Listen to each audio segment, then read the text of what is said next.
عمران خان کے لیے یہ بات اب بہت مشہور ہو رہی ہے کہ وہ ایک چلاک سیاستدان بنتے جا رہے ہیں۔ جو یہ لومڑیاں پھر رہی ہیں زرداری ٹائپ، یہ نوازی ٹائپ، ان کو تو عمران خان نے سیاست میں بہت پیچھے چھوڑ دیا ہے۔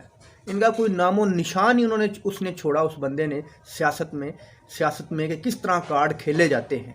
اس بندے نے ان کی سیاست کو بھی تباہ کر دیا اور ان کی سیاست کرنے کے طریقے کو بھی اس نے تباہ کر کے رکھ دیا ہے۔ اب کاشف عباسی صاحب نے ایک خبر بریک کی ہے ایک پروگرام میں کہ عمران خان کی جو ملاقات ہوئی تھی اس میں آرمی سے ان کے معاملات طے پا چکے تھے، ان کو الیکشن کی ڈیٹ مل چکی ہے۔ تو آپ نے دیکھا ہوگا کہ پچھلے دنوں یہ 2 دن پہلے صدر عارف علوی صاحب صدر پاکستان نے یہ کہا تھا کہ الیکشن اسی سال ہوں گے۔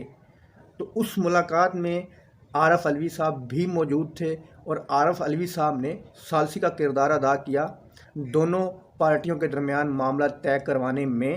تو عارف علوی صاحب نے کہا کہ اب کوئی لانگ مارچ نہیں ہوگا۔ عمران خان اپنا دبکا یا اپنا ڈر اسی طرح قائم رکھیں جس طرح وہ حلف لے رہے ہیں، لوگوں سے جلسے کر رہے ہیں، لوگوں کو کہہ رہے ہیں کہ تیار ہو جاؤ، لانگ مارچ کے لیے جا رہے ہیں۔ کوئی لانگ مارچ نہیں ہوگا کیونکہ پس پردہ معاملات طے ہو چکے ہیں، الیکشن کی ڈیٹ دی جا چکی ہے۔ اب رہ گیا معاملہ ایکسٹینشن کا۔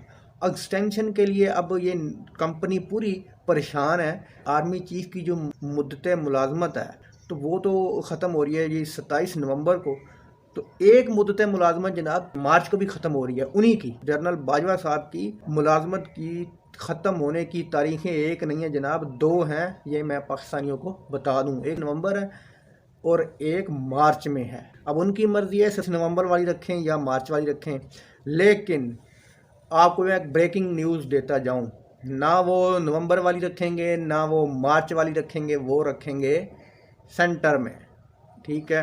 وہ الیکشن کروائیں گے، الیکشن کروا کے منتخب حکومت آئے گی، وہ اگلا آرمی چیف لگائے گی اور انشاءاللہ عمران خان کی حکومت آئے گی اور عمران خان جنرل فیض کو ہی لگائیں گے۔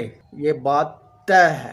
امپورٹڈ لوگ یہ خبر سن لیں، جن کی ٹانگیں کامتی ہیں جنرل فیض حمید صاحب سے، وہ یہ خبر سن لیں کہ پس پردہ یہی معاملہ طے ہو چکے ہیں۔ کہیں نہ کہیں امپورٹڈ کمپنی کو اس ملاقات کی حقیقت تو پتہ چل ہی گئی ہوگی۔ بظاہر لوگوں کو پاسپورٹ مل رہے ہیں، NRO مل رہے ہیں، لندن جا رہے ہیں، کوئی لندن سے آ رہے ہیں۔ یہ جو خاموشی ہے نا، یہ کوئی آنے والے طوفان کا پیش خیمہ ہے۔ خاموشی مطلب کسی کو NRO مل رہا ہے وہ لندن بھاگ رہا ہے، کسی کو پاسپورٹ مل رہا ہے، کوئی سزا یافتہ مجرم آ کے حلف لے رہا ہے وزیر خزانہ کا، تو جناب یہ ایک خاموشی ہے اور خاموشی کے بعد ہمیشہ ایک طوفان آتا ہے۔ دوستو ویڈیو اچھی لگی تو لائک کرنا، چینل کو سبسکرائب کرنا۔ اللہ حافظ۔